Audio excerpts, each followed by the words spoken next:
ou devons-nous en attendre un autre ? Jean le Baptiste commence à se poser des questions. Il est dans sa prison, Hérode l'a mis en prison, et il se pose cette question.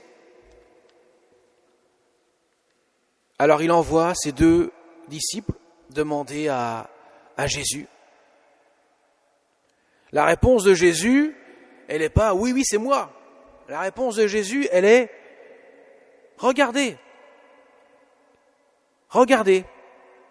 Les aveugles voient, les boiteux marchent,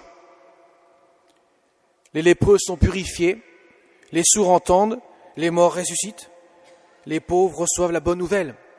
Allez dire à Jean ce que vous avez vu et entendu.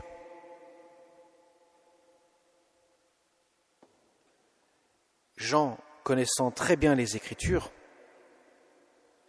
cette réponse le satisfait pleinement, à double titre d'ailleurs. Jésus a dit dans l'Évangile « Je ne me rends pas témoignage à moi-même. C'est le Père qui me rend témoignage, le Père. J'accomplis les œuvres du Père. Quelles sont ces œuvres ? Les boiteux marchent, les aveugles voient, les lépreux sont purifiés, les sourds entendent. Autrement dit, l'accomplissement des œuvres annoncées par les Saintes Écritures sont le témoignage du Père. Et bien sûr, la réponse, elle est donc satisfaisante. C'est bien moi le Messie, ça veut dire cela. Mais ce n'est pas moi qui le dis, c'est le Père, à travers les œuvres que j'accomplis.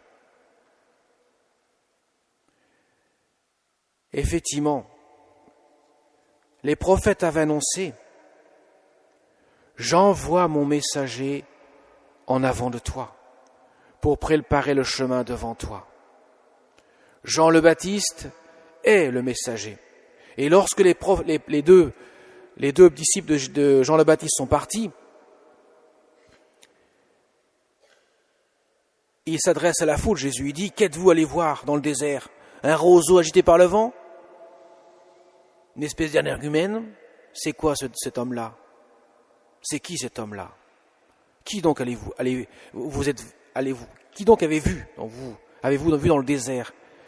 Cette personne qui porte des vêtements qui ne sont pas du tout rutilants ? Vous êtes allé voir un prophète. Et le prophète, justement, c'est celui qui est envoyé comme messager en avant de moi. Jean le Baptiste est la voix qui crie dans le désert. Il prépare le chemin du Seigneur. La voix qui crie permet à la parole d'être entendue. Le silence de Dieu se révèle ainsi dans sa parole qui se fait chair. Mes chers amis, en cette préparation de la fête de Noël, Jean le Baptiste s'adresse à nous. Il crie dans nos cœurs. Il vient réveiller nos consciences pour que nous puissions accueillir la parole de Dieu. Et Jésus, quand il parle de Jean le Baptiste, il veut montrer justement que Jean se trouve à la charnière de l'Ancien et du Nouveau Testament. Il se trouve à la charnière d'un événement qui change radicalement toute chose. Puisque, je ne sais pas si ça vous a posé question, cette phrase de Jésus. Parmi ceux qui sont nés d'une femme, personne ne s'est levé de plus grand que Jean le Baptiste. Autrement dit, la personne la plus importante qui est née du sein d'une femme, c'est Jean le Baptiste. On met la Sainte Vierge quand même un petit peu au-dessus quand même. Mais cependant, il veut montrer qu'il est le plus grand de tous les prophètes. Il n'y a pas d'homme plus grand que lui. Et cependant, le plus petit dans le royaume des cieux est plus grand que lui. Qu'est-ce que cela veut dire? Ça veut dire concrètement que le royaume des cieux, c'est le royaume de la grâce.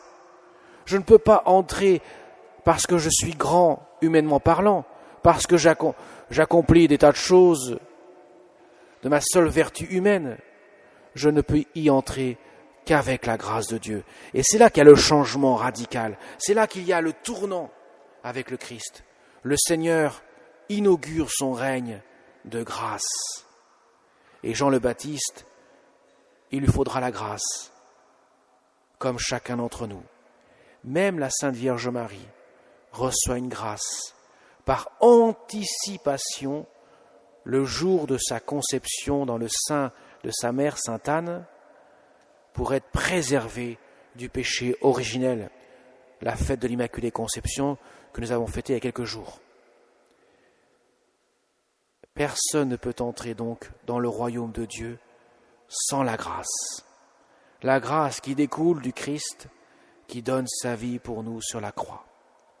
C'est le sens de cette phrase.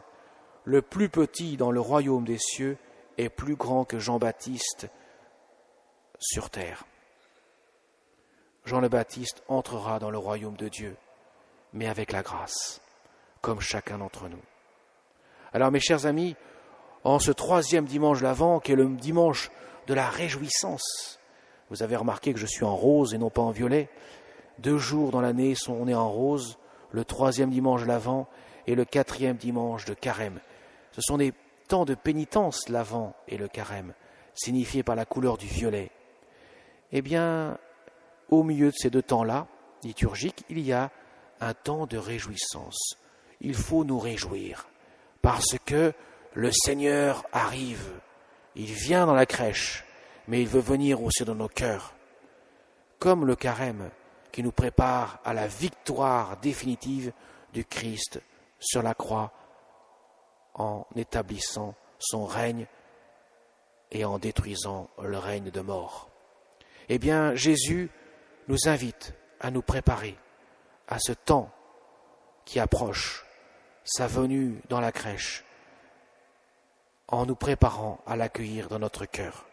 Demandons à notre Mère du ciel que nous puissions, nous aussi, préparer la crèche de notre cœur pour que l'enfant Jésus vienne y demeurer. Amen.